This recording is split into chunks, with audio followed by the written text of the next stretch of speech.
I live in the city of Ryazan, and that week on the weekend on the night of the 2nd to the 3rd of March he returned home by car from Podolsk. Went there for my cousin's birthday. He turned 14 years. Sat for family. It so happened that as planned earlier to stay for the night, it didn't work out, and due to circumstances I had to go to Ryazan. I had to leave at 11 in the evening, so I drove at night. I don't drive fast for safety reasons, so this route takes a lot of time. So that means I'm going. My eyes gradually begin to close. Switching the radio wave, I find something more fun. Put a few coffee sweets in my mouth. At 15 minutes to 1. The road is surprisingly empty. I drive around the village and look at the side of the road. A woman's silhouette is moving, swaying slightly with his face in the direction of travel. That is, with his back to me, slowing down a little. Passing by.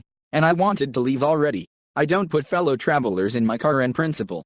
But then I thought that you never know what kind of situation, especially a girl, and on the way there will be someone to chat with. Get distracted. I overtake her and stop 10 meters, maybe less.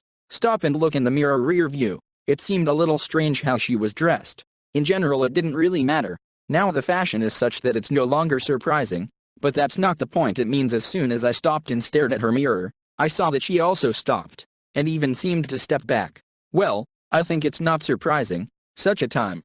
The car stops. It would be abnormal if she wasn't scared. I decided that I probably needed to do something show that I do not pose any threat, and opened the car door on the road, or rather on the side of the road, and went out a couple of steps from her, said loudly, I don't remember what.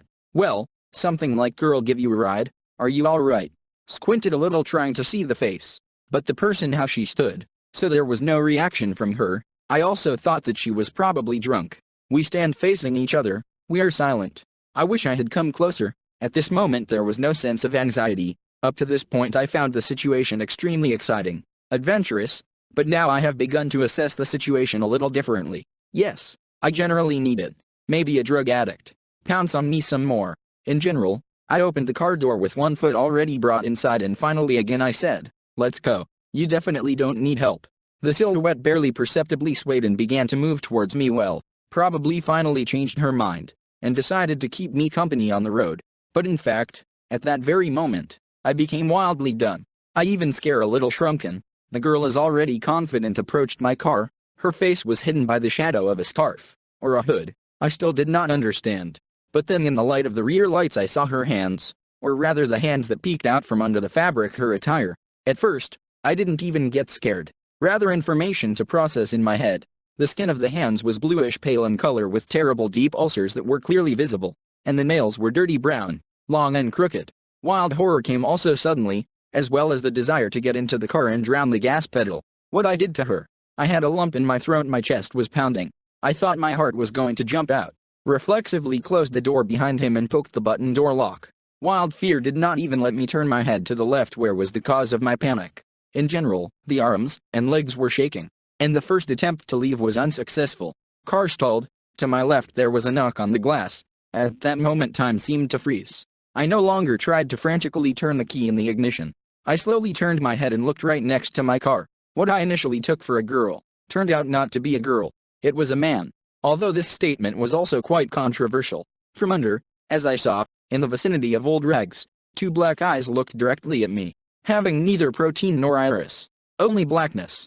Already on the hairless head, as well as on the hands, there were ulcers and deep cracks with a blue tint. The nose presented with itself two holes. At that moment the creature parted its lips, exposing thin teeth growing in several rows. Why did this happen to me? Why did I stop? And slowly took up the key and turned it. The car started up again. There was a knock on the side window. Each blow brought a wave of goosebumps in my case. I confidently turned the key. I put the gear in and removed the gas pedal and drove off.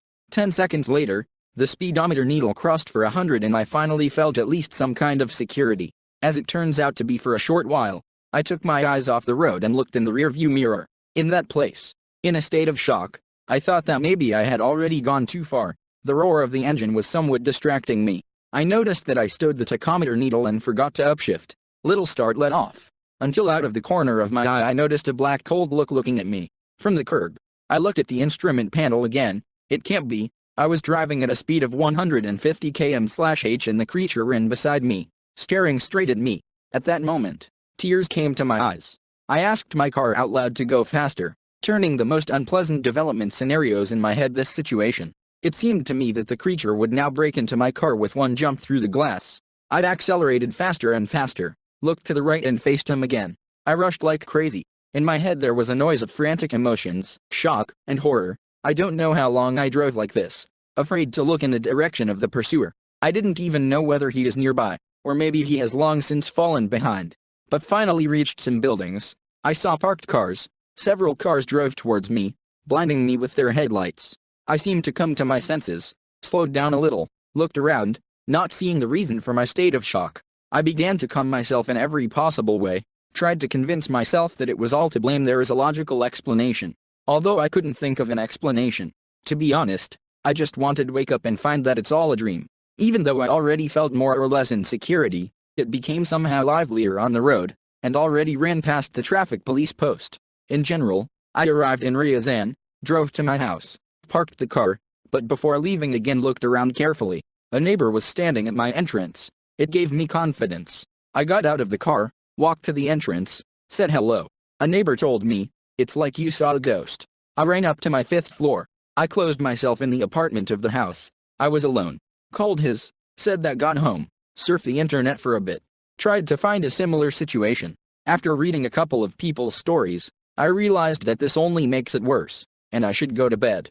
I turned off the computer and lay down under the covers. It was 2:30 on the clock. Sleep interrupted the sound of the keychain alarms. The key fob squeaked, and on the display the icon of a blow to the windshield lit up. It happens sometimes and for no apparent reason, maybe a cat. I went to the window and looked at my car. What happened next? I dropped the keychain. My car had the same creature, staring his black eyes right into my window. It looked at me. It just can't be, I thought. I ran to another room, grabbed my camera, went back to the window. It stood and looked at me, licking her lips with her black tongue. I aimed the lens and took a picture, making sure that the picture turned out, and found it looked out the window. There was no one. What should I do? No one will believe in such a story, and think I'm crazy. Good thing I was able to take a picture. I went to the bathroom to wash my face, but didn't make it. When I heard the sound of a slow scratching on the front door, my eyes darkened with fear. Everything was in a fog. Coming closer to her, I heard a familiar creaking. Saturday night did not go to bed. I didn't have the courage to look through the eyes. Today is already the 7th of March. I did not leave the house. Every night I look out the window and see him. It will get to me anyway. It's just a matter of time.